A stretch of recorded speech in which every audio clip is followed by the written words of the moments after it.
My contention has been this: the open border has never been about helping the poor, struggling illegal immigrant. It's been about helping the Democrats stay in power. What's your take on the open border? Is this about helping the Democrats stay in power?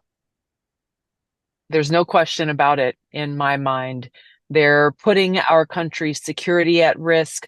They're putting our economy at risk, clearly showing their hand that they don't care for the interests of the American people, what's best for our country, and have continued to lie to the American people about how open our borders really are until they got to the point where they realized we are seeing through their lies. It's not only the border states and border communities that are being impacted. We're seeing this now impacting the most hardened Democrat stronghold cities in the country. And even those mayors and some of those leaders calling out for help and saying how strenuous and stressful and unacceptable their open border policy actually is. We should be very clear-eyed about their intent. Their intent is to stay in power, and they're willing to destroy our country and undermine our security if that's what it takes for them to hold on to their power, which makes them incredibly dangerous.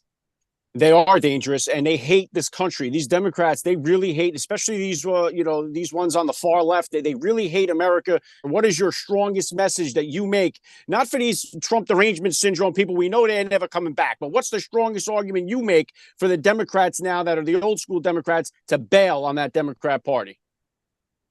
For the disenfranchised Democrats, for the political independents, of which there are more of than any other party members in the country, the civil libertarians, people who value our Constitution and who understand how critical it is that we defend liberty and freedom in this country, many of these voters don't know what they're going to do yet in this election. These are voters who, many of whom I've met, who are across the country in small towns and big cities, who really do love our country. May not agree on every single issue, may have different ideas on how to solve the healthcare crisis that we are facing, or how to deal with education in this country, but fundamentally are people who really do love our country, recognize that the Democrat elite's insane, woke, radical policies are destroying our country. The Democrat elite remaining in power are the direct threat to our ability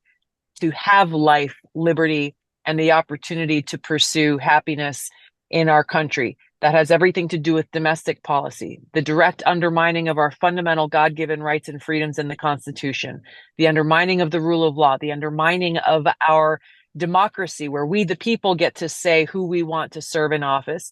And it has everything to do with our foreign policy, how under this administration, we are closer to the brink of nuclear war than we ever have been before, certainly in my lifetime.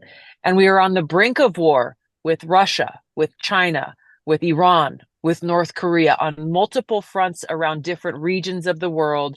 We are far less safe, less secure, and are staring down the barrel of a potential nuclear war that would mean the end of humanity. That's what a Biden-Harris Democrat elite administration will continue to inflict upon us. The clear choice in this election is between nuclear war and tyranny under the Democrat elite, or with President Trump, where we see someone who has the power and the willingness to dismantle the military-industrial complex and begin to get us back on track so that we may live in a country where we have life, liberty, and the pursuit of happiness.